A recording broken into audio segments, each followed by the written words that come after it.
Peace and wellness, everyone. In this video, we'll learn more about the detrimental effects of glucose spikes, but also learn what to know and how it's affecting your overall health. And we'll break down and dismantle some of the myths.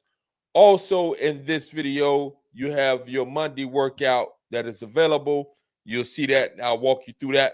So let's dive in to what it is that we need to get into, and we're pulling this up right now. Enjoy. Are blood glucose spikes bad? There has been a huge explosion in the amount of fitness influencers talking about continuous glucose monitors and the virtues of keeping your blood glucose low in response to meals.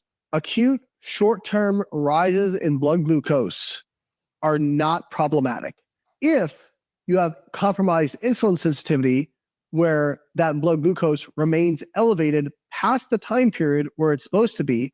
That is problematic. But short-term rises and falls in blood glucose are not indicative of overall insulin sensitivity unless, again, it's impairing. And if you look at long-term markers of blood glucose like HbA1c, which is a much better indicator of overall insulin sensitivity since it takes red blood cells around 90 to 120 days to turn over, that glycosylated hemoglobin is much more indicative of your overall 24-hour long-term exposure to blood glucose. Is he right? Does it matter if your blood sugar goes up transiently after meals?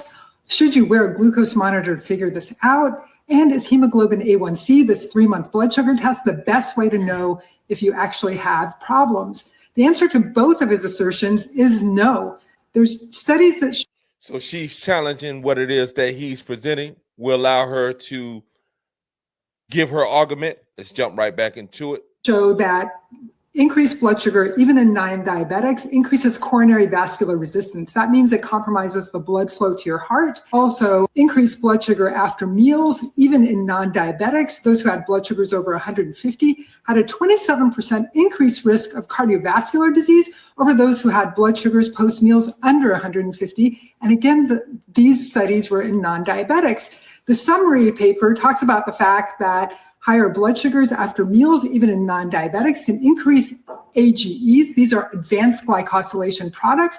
They're a compound that comes together when sugar and protein get together, and these compounds can actually hit our blood vessels, hit the cornea in our eye, and hit other parts of our body, causing organ and vascular damage. And these can occur in non-diabetics. Hemoglobin A1c can be inaccurate in people of color and those with anemia and people taking.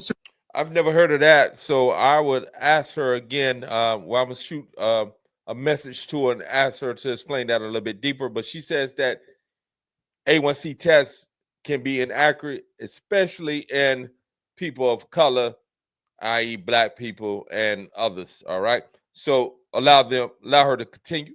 Certain medications and vitamin E. That's a 3-month sugar test. So if for any reason your blood cells are turning over faster, the hemoglobin A1c is going to be inaccurate.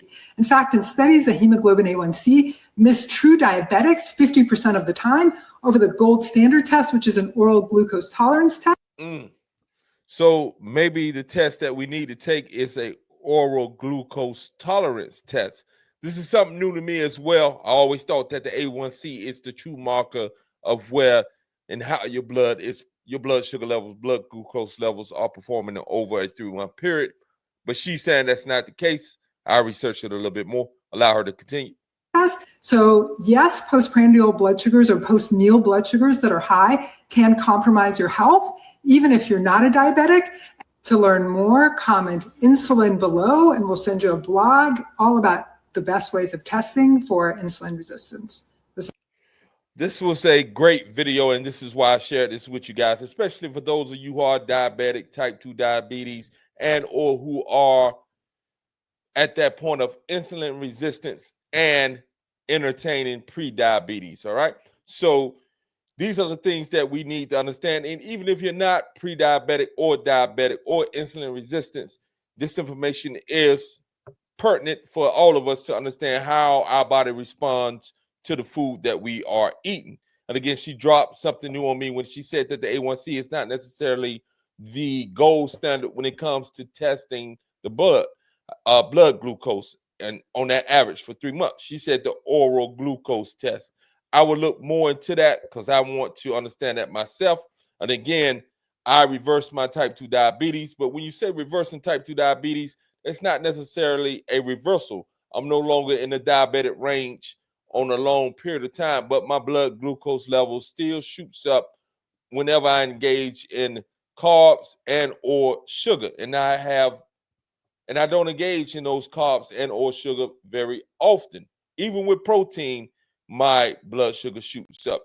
So what I've been able to do in order to mitigate that is to take 15-minute walks pretty much every hour on the hour. And after I eat, definitely take 15-minute walks.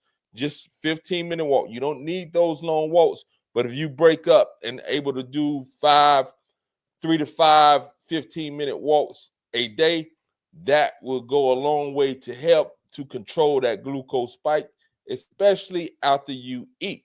Now, I fast upwards of 18 to 19 hours a day, so I still get my walks in while I'm fasting. That tends to lower my glucose level down lower. I tend to have high glucose levels in the morning. The dawn phenomenon leads on to that spike in the blood glucose in the morning, meaning the stress response, the cortisol release from the body to wake the body up, from the liver to wake the body up, raises blood glucose levels, and my blood glucose levels remain high above the 125 mark for a substantial period of time during the morning, and then it starts to drop. So this is why I fast longer and I do my walking. The more I do my walking when I'm not in the dawn phenomenon state, that is when my blood glucose comes down. And again, I have a complete guide for that that I help individuals specifically work and utilize the formula that I've utilized in order to reverse my type 2 diabetes. And again, reverse is a big word. It's more of a mitigating, getting the numbers below, and then working day in, day out to keep it at that level. Because if you do not monitor what it is that you're eating and how you're responding to it, you will go right back into that type 2 diabetic state of resistance. Now we're going to pull up. Now we'll pull up my the exercise that you're going to do for today. You want to do this warm up as well, so we'll take you through the warm up and then we'll get you right into the exercise. The exercise is going to be a lower body exercise, so you could jump right into that. All right, let's get her started. You'll see my client stretching right here, so we want to get some stretches in first. All right, so we'll take a few minutes to get your stretch. We're in the child's pose position right here, so we're going to stretch that, and I'm going to end up speeding this up just a little bit. All right, so we'll move it up a little faster than what it was. I'm thinking, well, maybe we're not. Oh, yeah, there we go. So again, you'll see a faster moving video right now. I just want to walk you through this. This is the warm up right here. So we're stretching overhead. You take it over and back. You want to hold these things for about 10 to 15 seconds. Then you'll take it to the left, 10 to 15. You'll take it to the right, 10 to 15. Then you'll go in front and take it 10 to 15 seconds. Then behind the back, and you'll do that stretch behind the back, 10 to 15 seconds. And I believe we only have one round of this coming up, and then we'll get you right into the workout, all right? So right here is the workout. I'm going to slow this down, and I'm going to pause it for a second so I can speak to you about what it is that you're doing. So on this portion of the workout, you're going to need a band, or you're going to want a band, and what you're doing is holding this squat position for 5 seconds, and then you're doing what is called a star jump. You'll do this 5 times, 5-second hold, star jump, 1 star jump. So you'll hold the squat 5 seconds and you'll star jump 1 time. You'll repeat that 5 times. We'll let her get it in. All right.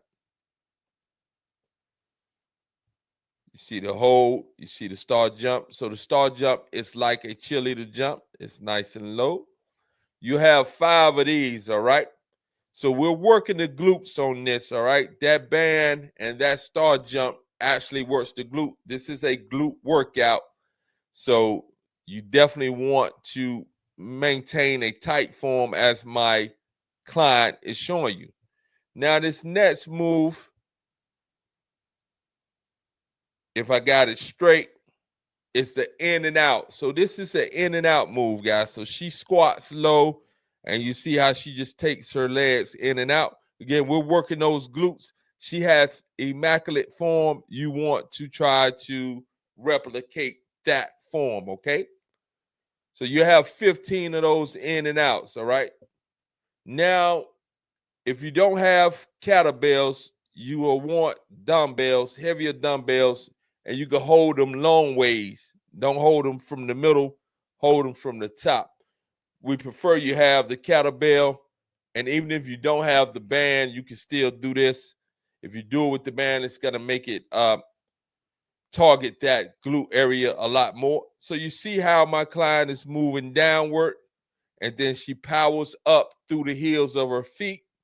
So going down, she's actually squatting. So she's dropping her hips, leaning forward. Then coming up, she's powering through her heels and popping her hips up into basically up into what is considered to be a deadlift. On the way down, it's considered a squat. So this is almost like a hybrid move. Then we'll come down, and you'll have 15 of those that she just did with the kettlebells. Then we'll come down into this glute. This is called a donkey kick. So you have that band around both legs, and you'll raise up and down. You want to stay nice and controlled. And it should hit the glutes good in that donkey kick area.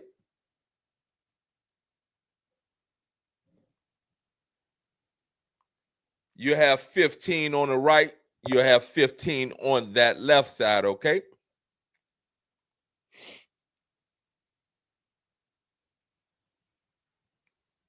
Then we'll come and we'll lay to the side, and we're still working those glutes. You can adjust your band down just slightly. And that top foot, you want it back slightly. So I'm moving around. So I don't know what I'm doing, but this is what you want right here. For some reason, I lost control of the camera or something. I don't know what I'm doing. All right, so you have 15 on the right, 15 on the left when it comes to this movement right here, all right? And again, you want to stay nice and controlled. Again, we're working those glutes. Remember, the key that you want is you want to be and you want to reach that point of muscle fatigue overload when you're doing this move. So this is the second side right here that you're doing. We'll fast forward just a little bit. You go 15 right, 15 left. And now we're coming into what is called a split squat.